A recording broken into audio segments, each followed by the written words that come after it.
main event, and much more. And all of these will be streamed live by Spartan Poker on various social media channels. For that, we've got on board some of the best Indian and international stars who will be commentating on the live action as we see it. For those watching, please remember to stay tuned right through the stream because we will be running a contest where two free tickets to the IOPC main event, The Crown, worth rupees 11,000 each, will be given away. So stay tuned for those details. So yeah, finally, let's get to getting our guests on this chat. Uh, Firstly, let's bring on someone who has multiple cash game achievements. He's been PokerStar Supernova Elite status for 5 consecutive years from 2007 to 11. A Guinness Book World Record holder, a Twitch streamer, a coach, tournament player, and much more. That's Randy Liu.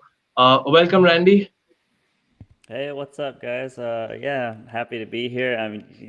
I feel very well achieved based on what you've said, but I maybe really didn't mention half of it, just a couple of. no worries at all. But yeah, no, I'm happy to be here. I know that when I went to play a bunch of the Macau tournaments, some of the Indian players would come out, and they were always very strong.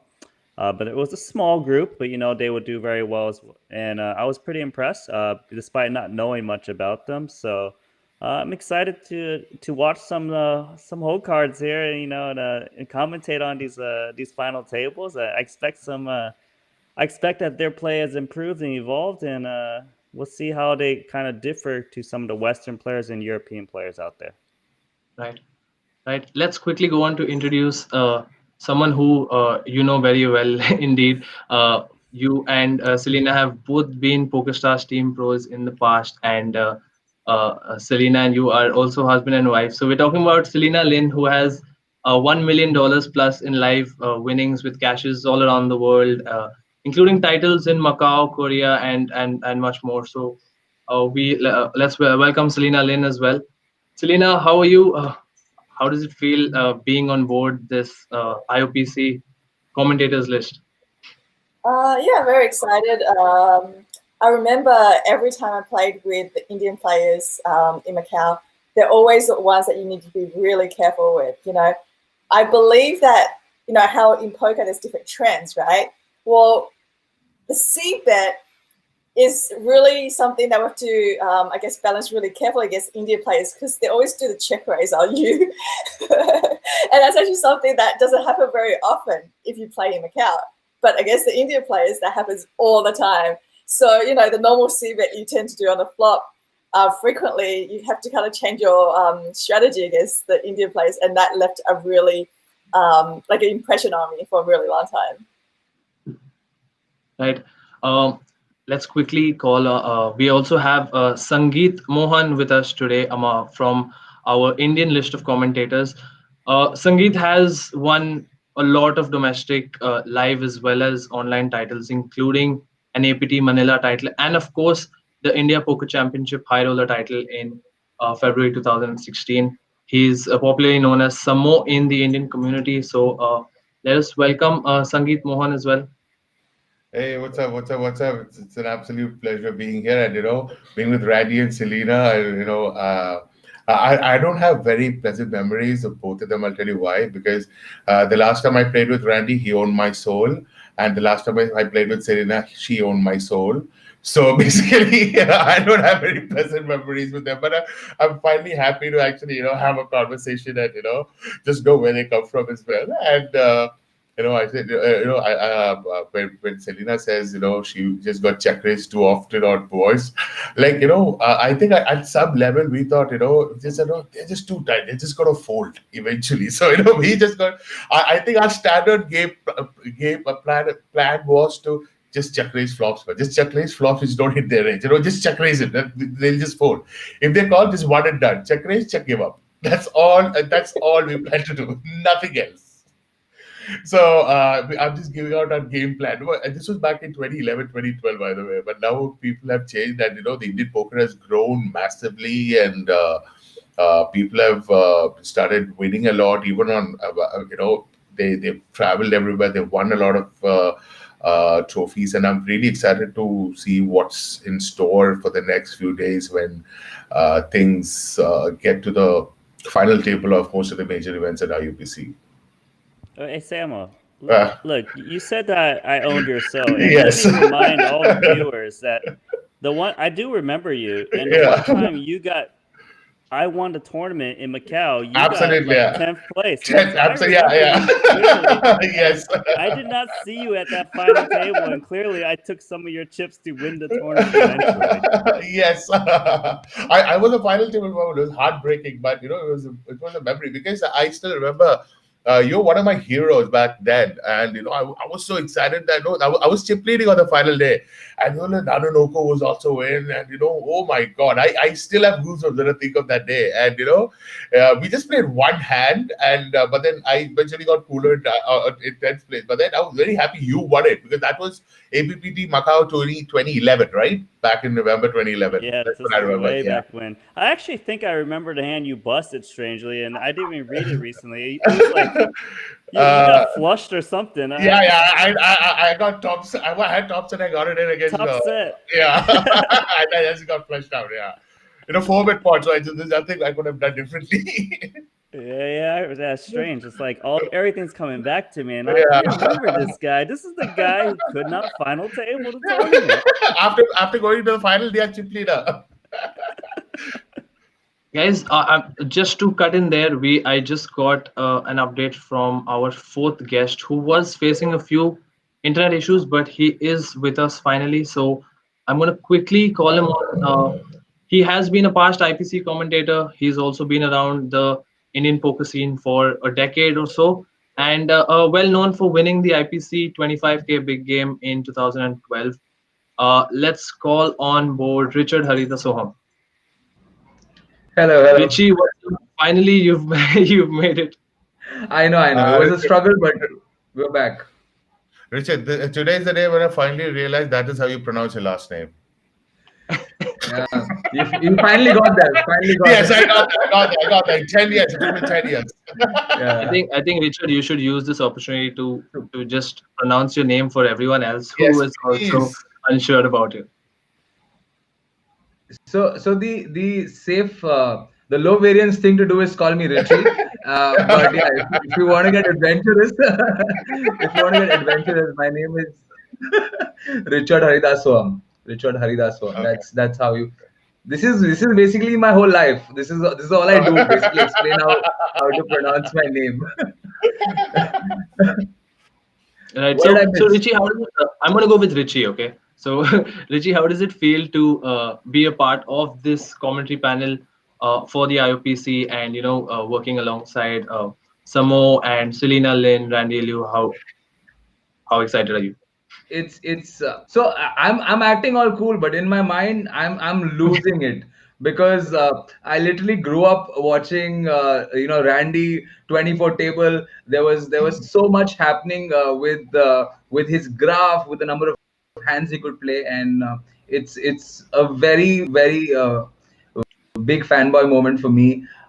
Tina and Randy both, it's such a huge honor for us, to have them, on board, to host and to commentate over Indian poker. It's a super proud moment for me, and obviously the IOPC team as well.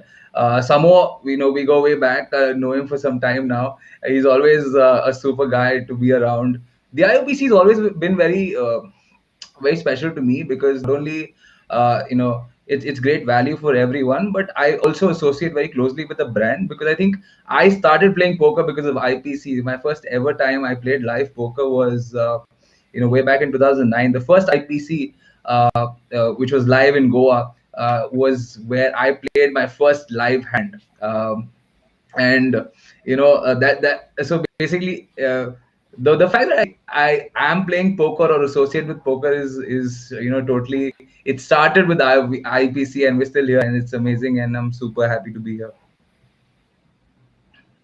Lovely. So yeah, I think Randy, Richard just mentioned 24 tables and stuff. So for people playing tournaments, what would your general advice be? Should tournament players be multi-tabling, and if yes, what are the benefits of doing so?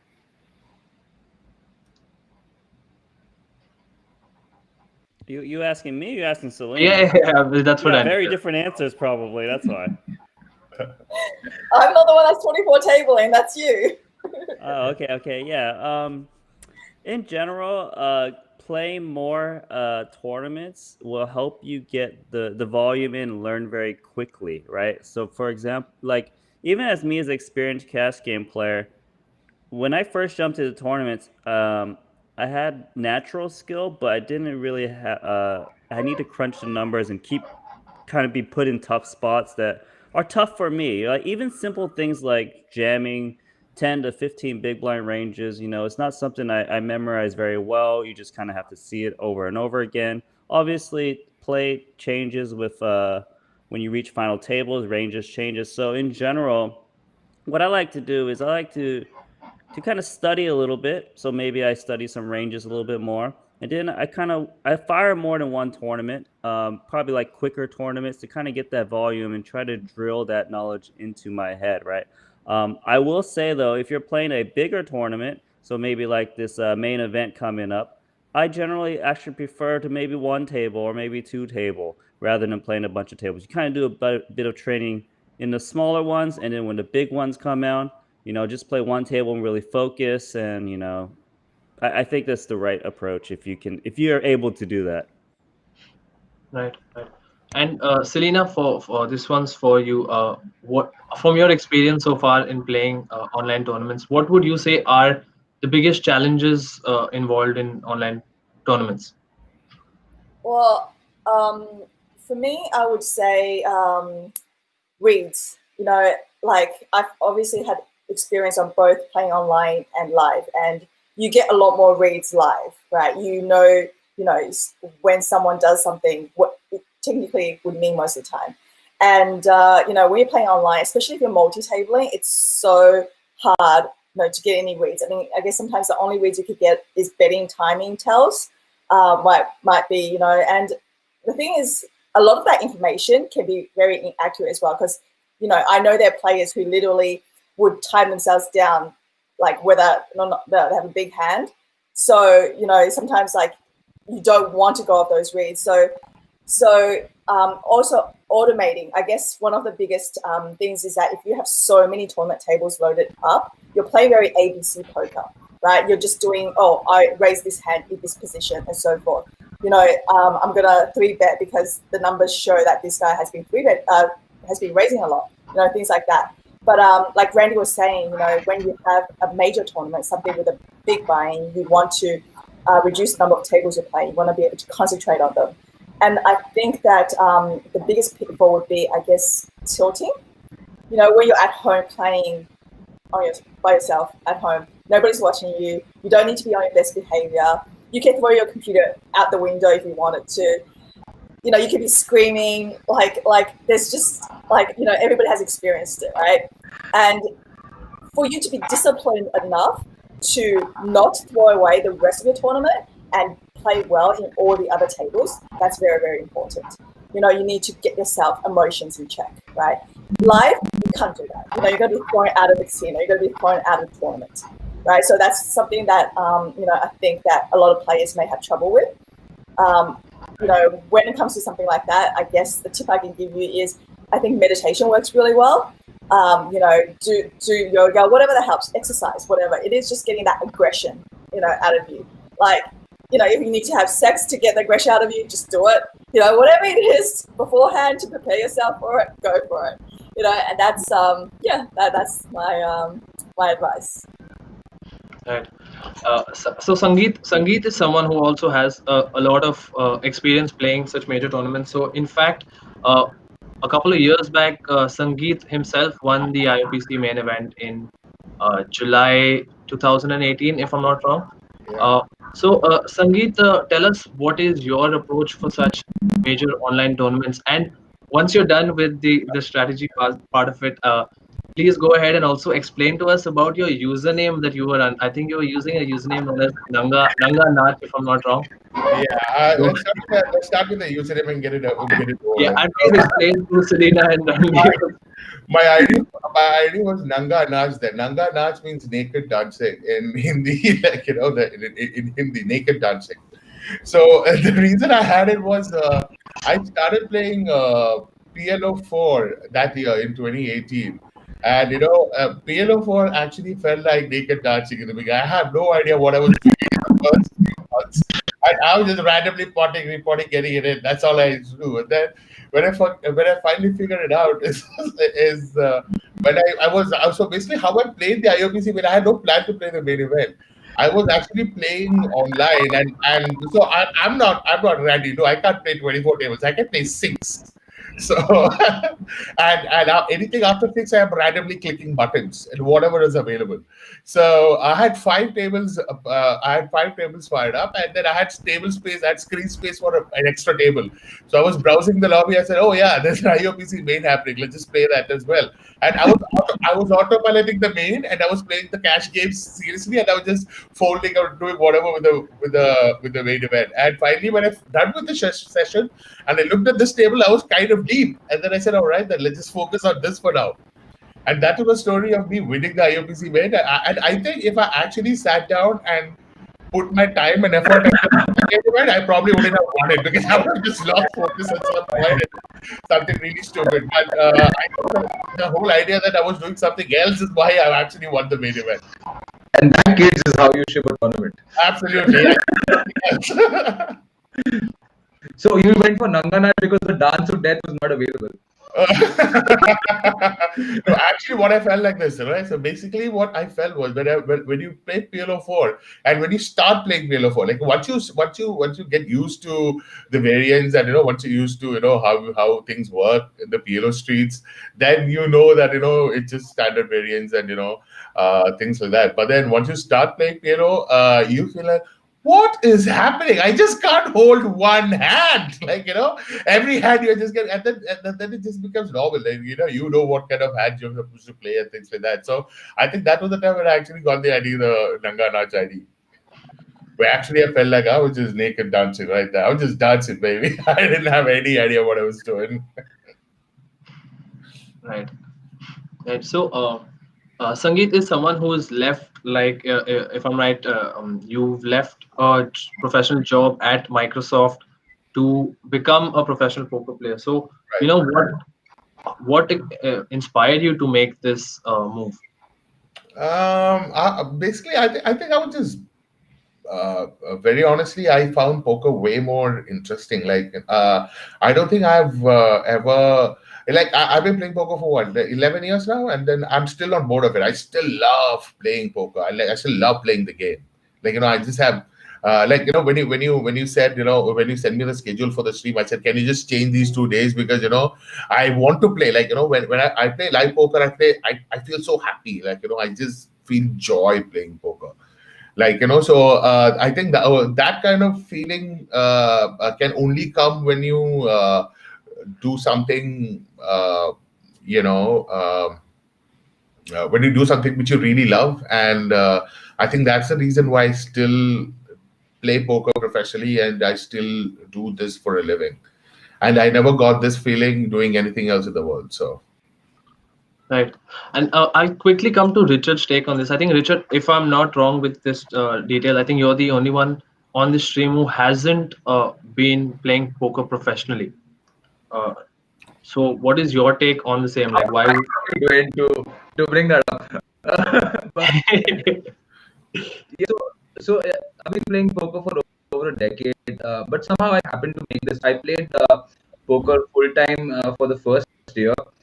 I didn't know of much of what I was doing back then, and so what happened is, so in India, this is something that a lot of people relate to probably, that people aren't very thrilled about the whole professional poker thing. I'm sure Samo got a lot of backlash on when he started. I mean, 10 years back, when most of the old school players, at least in India, started playing the poker, the not only was the ecosystem very different, And so it's different, right? So it was easy to make money in poker back in the day, but it was just very difficult to take it full time, without having people judge you. So I sort of never happened to make that switch.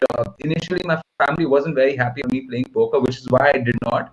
And eventually, I just fell in love with my job. So I work with hotels, I work in sales, and I just fell in love with my job. I traveled a bit for work as well, and which is why I never happened to make that jump. But somehow I still wanted to be connected with poker, which is why I not only do I play a lot recreationally, but I also happen to do a podcast related to poker, happen to do a TV show related to poker, and just kept with the game. And I maybe I will take a shot at poker, but then having said that, poker is not as easy as it used to be in India.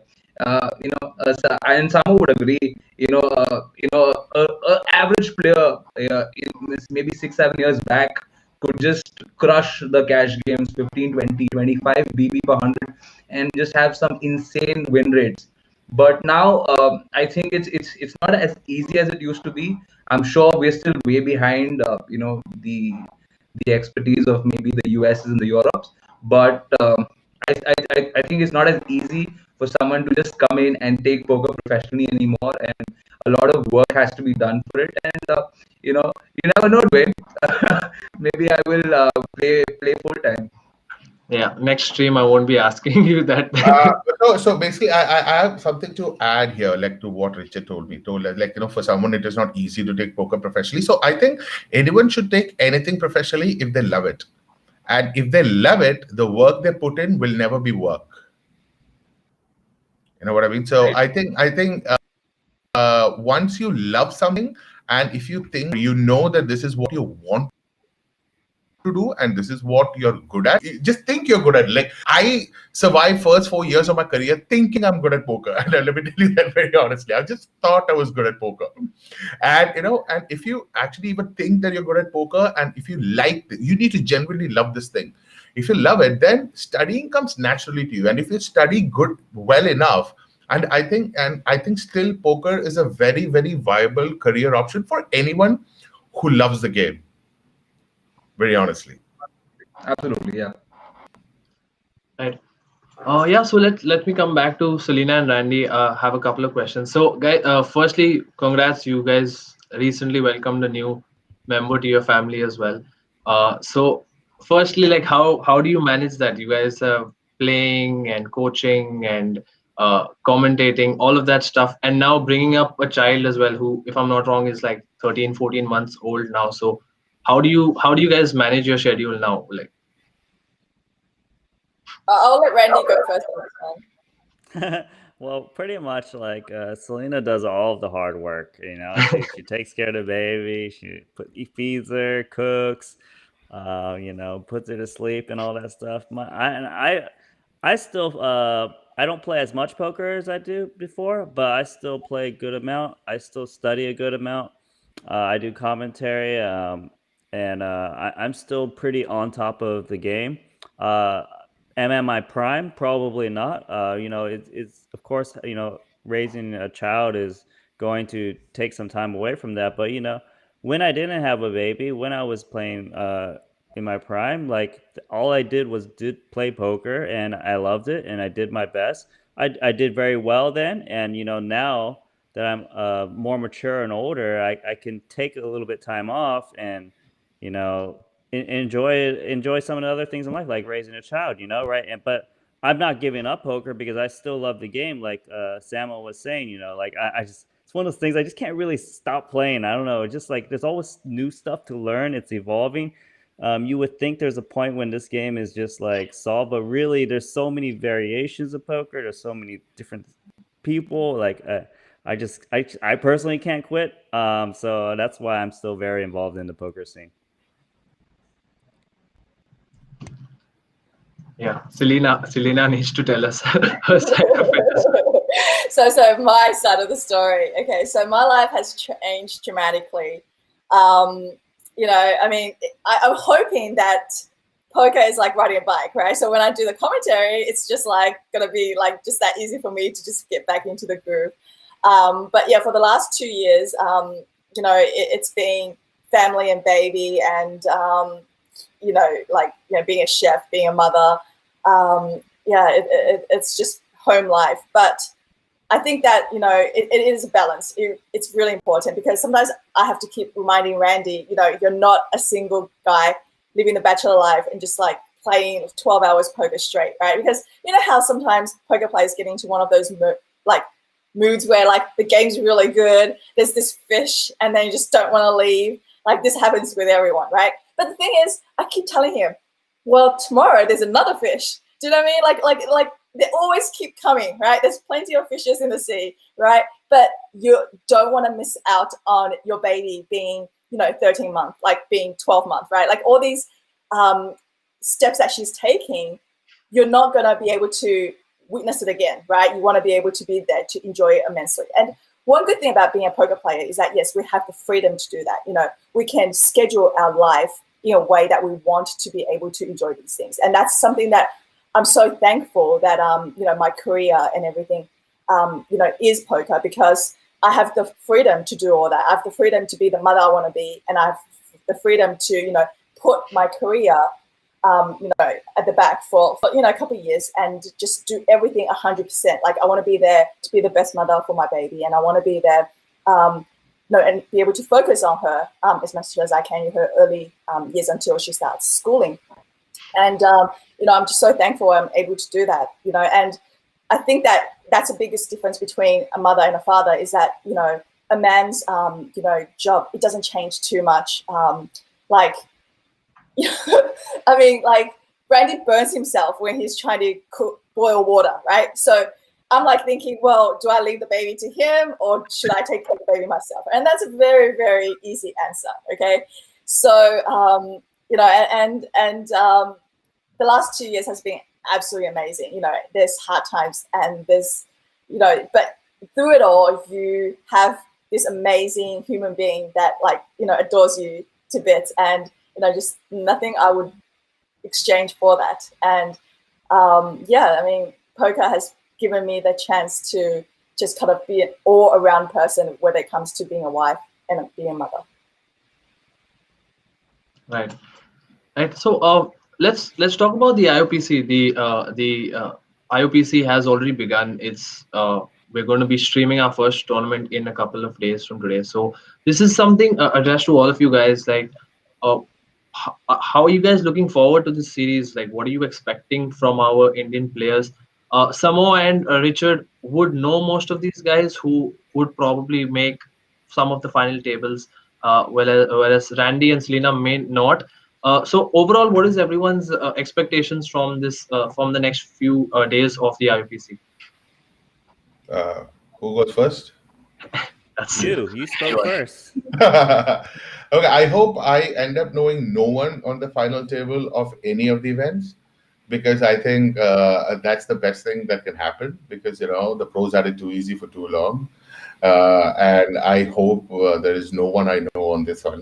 Probably the super high roller and the big bite events, yeah, probably we'll have a few familiar faces, but otherwise I hope no one I know is there. But then I think there are a couple of there are a few insanely good players in India who are very, very good, who has insane work ethic, who study very, very hard and things like that. So I think I probably end up seeing a bunch of those guys on the final table, and it's going to be a very intense battle. Like Randy said, although the game is like a lot of people argue that the game is solved, like Hold'em is solved, but no one actually the Pio solver doesn't actually count a human element into the mix, right? Like it just gives you a solved game theory optimal strategy, but not the human element. And I think that's what is gonna take the winner home. Yeah. Anyone else wants to go for what are your expectations from this series? So for this, when we do the commentary, are we having whole cards down, up? What's that? I think it's up. It's going to be cards up, yeah. Cards up. Nice. So we can see which of these Indian players are super crazy, which ones are super tight trying to ladder up. It's going to be fun. Honestly, like, yeah, there's going to be unknown players playing, reaching these final tables, and a lot of guys like to follow the big name players that show up. But you know what? A lot of times, some of these unknown players, they got some really cool creative moves. Like, they're the guys that's doing like, hey, I'm on a live stream. Let me just do some sick bluff on some pro and just kind of show it. Like, it's very exciting. I've done a lot of commentary in my time that, like I'm always excited, of course, for the big names out there. You're kind of a lot of guys are rooting for them to win, but I'll tell you, some of those unknown ones are really the fun ones, and they kind of create some stories with them. I hope we get some new faces. I don't know who the superstars of India are, but I'm sure Samuel and Richie will tell me when if they do reach the final table. Um, if it's a re-entry event, those guys I guarantee will be in for a lot of bullets. I'm one of those guys with just one bullet to win it, right? Not the guy who put in 15 bullets. There are some really crazy players. I want a one bullet guy to win it. By the way. Yeah. Just rub Max it Payne. in. Max Payne. Yeah. So, Samoa and Richard, since you guys know most of the players, so like you mentioned, if it's the high rollers and the super high rollers, you're probably going to know quite a few of them. So, you did mention that you don't want to see known players, but who do you guys have your money on? Who do you like, Richard and Samoa? Who do you guys know for sure is definitely someone to watch out for, and someone we will probably be seeing on a couple of final tables? Yeah, so you want to go first? Yeah, sure. I mean, I think I'll pick my favorites. I think Abhinav Iyer for sure. No, sorry, my absolute favorite, Aditya Sushant. Like he's a mad genius of poker in India, man. I mean, I have never seen anyone better than him. I think so. Aditya Sushant, Abhinav Iyer, Vaibhav Sharma, Sriharsha Dodavaneni. I don't think Addy is playing because he's busy with something else, I guess. Um, Ashish Munot. I think these are my top five. I think Aditya Sushant has already won a title. Yeah. Yes. Yeah, but he's talking about the big ones. The big ones. Yeah. Yeah, I completely agree with Samo. I would really love to have a complete unknown win the tournament, but I would love to see Kanishk on the final table. Maybe Nikita. I think she's incredible. All the names that Samo mentioned are mad geniuses, and they have they have been winning tournaments left, right, and center. So I wouldn't be surprised if they come. But then I really am hoping that a complete unknown comes up and wins the tournament. I think it's healthy for the game. It's great for a country which is gaining so much popularity as far as poker is concerned, and I think it will be super fun to see them being on the live stream with the likes of Randy, Selena telling us about their plays. It will be really fun to watch, I think. Yeah. You know what's going to happen, right? This Aditya Sushant, I'm pretty sure I've played with this guy at the World Series of Poker. He is very good. He's going to come to the chip leader final table in one of these high rollers, and he's going to be like trying to run over people like, oh man, I'm so good. These guys are bad. I'm going to three-bet him. You know what? One of these guys are just going to call him down with ace high, and he's going to be out in ninth place. That's my expectation coming up. I mean, his ID. His name is Aditya Sushant. We used to call him Sushi, but then most of the days we used to call him Spewshi. Yeah. So, but then Sushi, I think is like one of my absolute favorites. Like, I think he stopped studying because he himself is a pio solver. That's what I think. That's what he believes. I mean, I know it all. I don't want to study. I know it. And he's actually pretty good. I mean, I love Sushi, by the way. Right. So guys, let's take a couple of questions that we've been getting during the live stream as well. And before that, we did mention that we'll be having a contest run through on during the stream. So for everyone watching, we have two IOPC The Crown main event tickets being given away. It's worth rupees 11,000 each. All you need to do is sign up to Spartan Poker, register an account with the code Gutshot, and mention your username in the comments, and we will pick a couple of lucky winners by tomorrow morning and announce them in this thread. So that's it. I think all you need to do is sign up, use the code GutShot, and best of luck for that. Let me quickly go to some of the questions. We have a question from Donna for Selena and Randy. She wants to know how you guys met.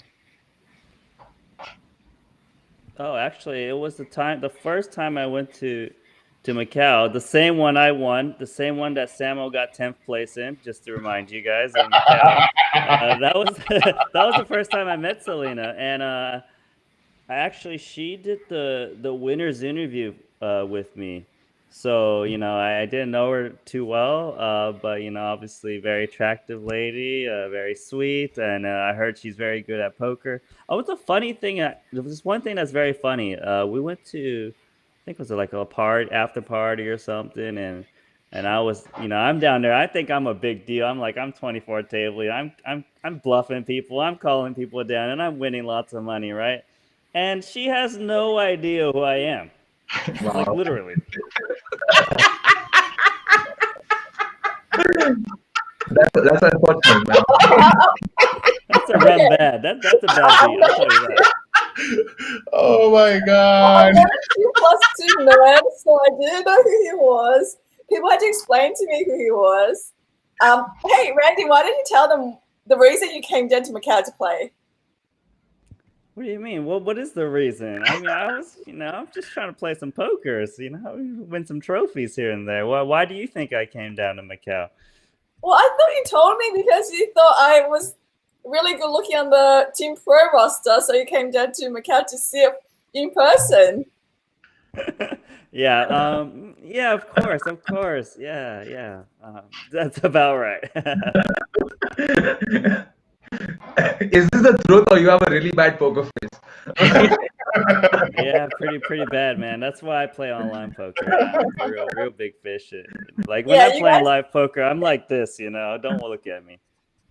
You guys think Randy's fast when it comes to 24 tabling. He's really slow when it comes to courting because he friend-zoned himself for 10 years straight after that.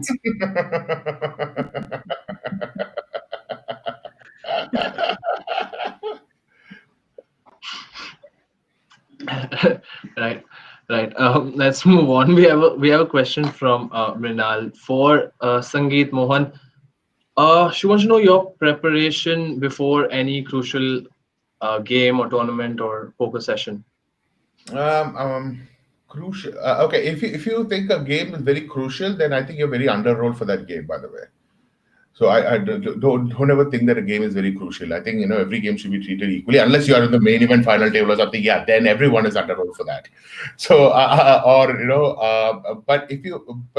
consider every session as a normal session, and I try to build a routine before I go to play every day. So I have like I have a meditation session every day, like without failure. Like if I don't meditate, I don't play that day. So it is that strict. Like I make sure I do that. Otherwise it's like I just went to the casino without the money to play. So it's like that. Just consider that you just didn't go to the casino that day, or whatever. Because I think I've got a question for you. Okay. How do you meditate without falling asleep? Because every time I meditate, I fall asleep. So basically, I started researching a lot on. There's something called. So the brain works in multiple frequencies, right?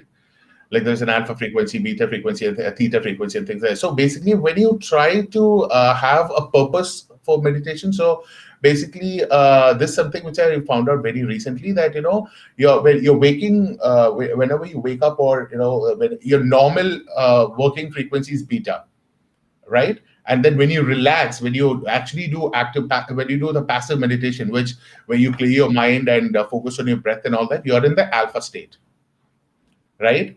And the most functional state, or one of the best states to be in when it comes to creative thinking and intuitions and things like that, is the theta state.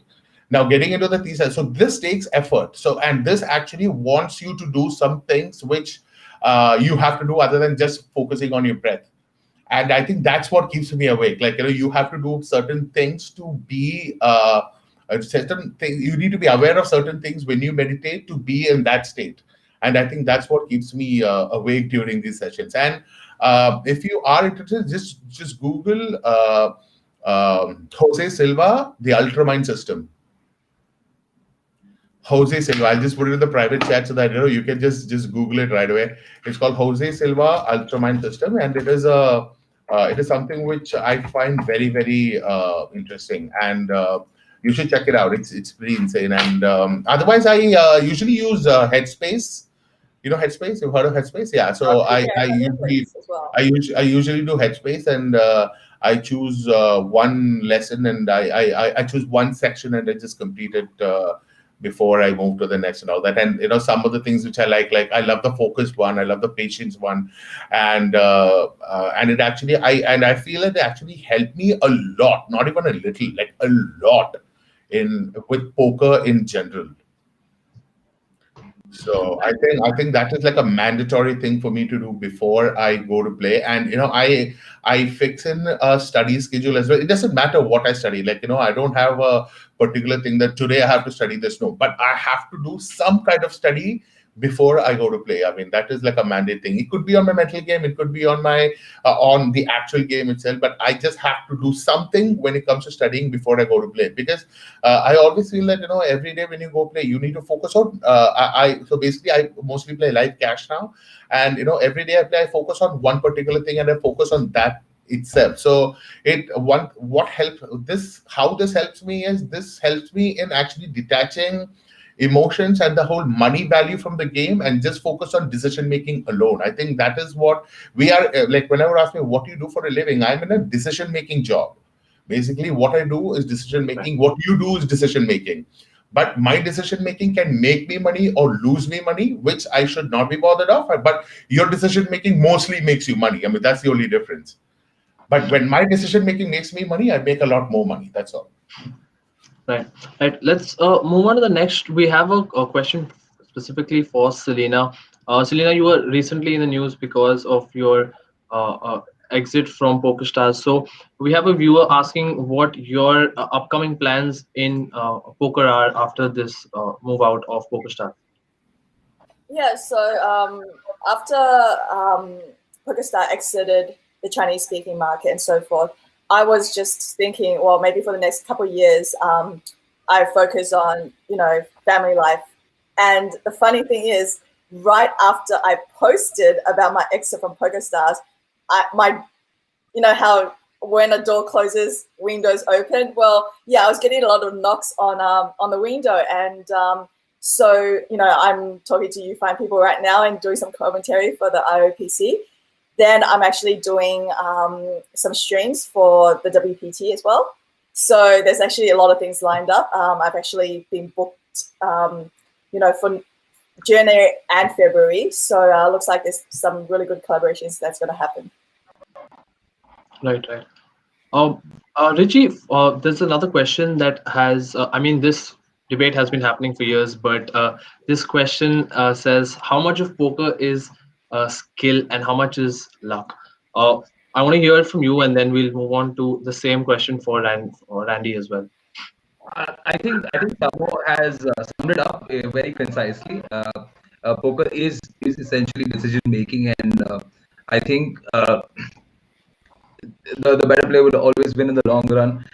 It's quite a large subject when you think about it, but I think the moment you simplify it to making good decisions, like for example, sushi is Pio solver. Like the man thinks ranges, thinks strategy in a very different way, where his emotion is detached. I think that kind of thought when you bring to the table is what separates you from the average player. So I think skill is very important. I think in the short run, the more short run, the more like you look at one hand, one tournament, one situation, the more I think luck plays a role. But I think, for example, if we look at someone like Mo who's playing cash day in day out, his skill will always catch up. There might be downswings, there might be bad moments, but as long as he's playing the best poker, he is going to be a winning player throughout. Randy, your take on this? Pretty much. Y- Yeah, so yeah, in the short run, of course, luck will be prevalent, especially if you're a new player, you're playing one table. You get in pocket aces against kings, they hit their 20%er. These things happen.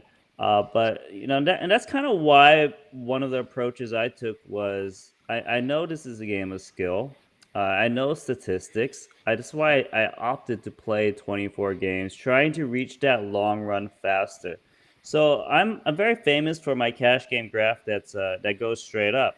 But if you actually focus and zoom in the bits of it, it's actually quite up and down quite a bit. It's just that I've played so many hands, it looks quite smooth. I face the same variance as all the other guys out there. So obviously, when you look at a very big sample, you look in the long run. I play winning poker, therefore I'm going to win in the long run. It's very hard to lose unless you just are insanely unlucky. But the thing is, like, it's like it's possible to win the lottery multiple times in a row. It's just like really hard. It's possible, but it's not really going to happen unless so you're going to complain about losing some flips here and there, and it happens. But um, it is a skill game. The best players will come out ahead in the long run. The beautiful thing about poker is the luck, the little gamble in it, is what attracts people. It's what makes it fun. It gets other players that aren't professionals in the game, keeps the economy going. And you have to face this variance. If you can't handle it, you can't really be a professional poker player and find profitable situations. Right.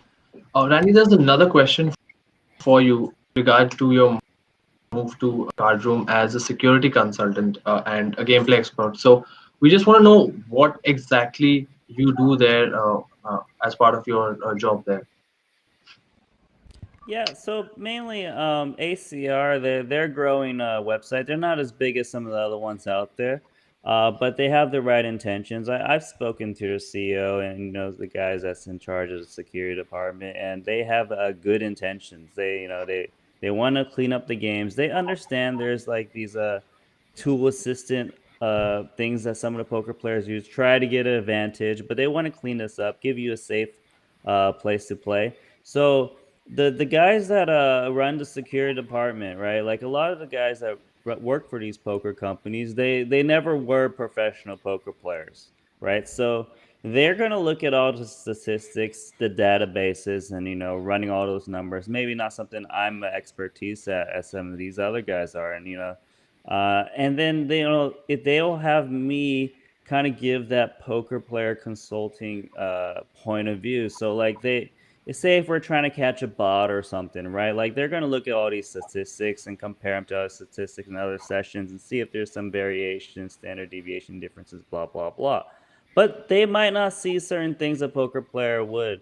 So I'm going to understand some of the strategies behind certain things, how maybe PIO solver would act for some of these guys, and you're like, sometimes you can see someone making plays and you're like, yeah, this guy's got to be some kind of human due to his kind of errors he's making, etc. And give some different insights and really try our best to make ACR have good security and whatever other features to help make it a safer place to play out there, because poker is evolving. We didn't have PIO solver and all these other things before, right? But we need to adjust. We need to adjust evolving poker, and that's kind of like the gist of what I do in a little nutshell. Right, right. We just have a couple of more questions before we wrap up for today. Richie, this one is for you from Sid, and I think I have personally also asked you this question a couple of times. Yes, if you are, when are you planning to restart your Poker Rajas podcast? Oh, so yeah, very soon, very soon. So it's been a couple of years. I've been getting this question a lot, and I really want to do it, but I don't want to do it. Do a podcast and then not do it, and I want to do it in like sort of continuity, and which is why I have taken my time. I think I'll start very soon. I've already spoken to a couple of people, and maybe next month, maybe the month after. But we will definitely. And Randy's right here, so I'm in the best position to ask him if he can give me some time. But yeah, uh, I would definitely start the podcast because it was something that I started. When I was distant from poker, and it was my way of sort of being connected with the game, and I really enjoyed it. Samo has been on the show. We've had a great conversation, great stories. So it's something to have the podcast. I'll definitely start it very soon, and yeah. And Selena, you've got cashes around the world, titles around the world. Um, I, your routine has changed, but I would still like to ask you, when do you plan to come to India for a poker tournament or two? I think that originally there was a possibility of the Asia team traveling to Goa for a tournament. This was a little while back.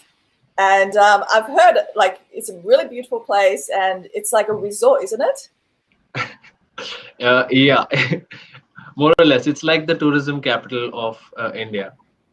Yeah, so I definitely would be up for it. You know, it's going to be most likely you guys have to accommodate Randy and I and the baby. And yeah, we'll get out there. But yeah, I think that, you know, once, you know, all the health and everything is back to normal, there's going to be like plenty of poker for everyone to play. I think, you know, it's really been missed. And, you know, I'm definitely going to be seeing guys back on the circuit. You know, with a patch or without. So yeah. Right. Samo, coming back to you for a quick answer from you. You've been a Spartan team pro in the past. So how would you describe Spartan Poker's growth over the last few years, and your opinion on the IOPC brand as a whole? Oh, remarkable. Yeah. The Spartan poker has grown from strength to strength over the last few years. From the time I was a pro when Spartan, I think, pretty much started. And, you know, from the tournament numbers then to the tournament numbers now, I still remember the first ever millionaire. I think it was called the millionaire only, where it was 10 lakh for first, right? Yeah. And then, we were watching the numbers so closely to see if we actually hit that guarantee and, things like that. So remember, right now it is like, it's very easily crushed. And secondly, what was the second question? You asked me about IOPC and IPC. IPC, the first tournament I ever played in Goa, and because of my performance in IPCs, because is why I got picked by the Poker Guru team, and eventually started playing for them, and that's how the career started, initially. So I think IPC is a very close tournament series to my heart. I always try to be a part of IPC, and even how the IPC brand has grown is spectacular. And I hope the IPC is back live very, very soon after the whole pandemic situation is over. And yeah, let's hope for the best. Right. Another thing about the IPC, if we have time, Dwayne. Yeah, go ahead. Another thing about the IPC, since it was one of the first tournaments to start, what happens is whenever there's an IPC, a lot of players who aren't very regular to the poker scene also show up. Like the last two IPCs, a lot of people I haven't seen around for like a couple of years actually showed up for the tournament because they were with other friends, they remember it from back in the day. So there's a lot of recall for the brand, which shows they've worked really hard to garner their respect in the circuit, which is remarkable. Yeah, I mean it's grown from around 8 to 10 lakh rupees in its first edition IOPC I'm talking about, to a 28 crore guarantee in just a matter of 4 years. So that's brilliant.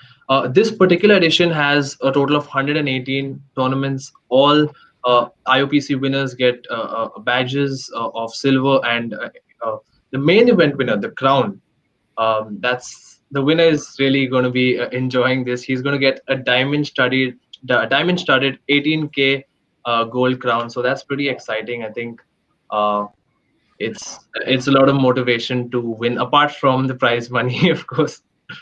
But yeah, I think that's about it for today. I think I want to say thanks to all of you guys for taking out your time for this stream.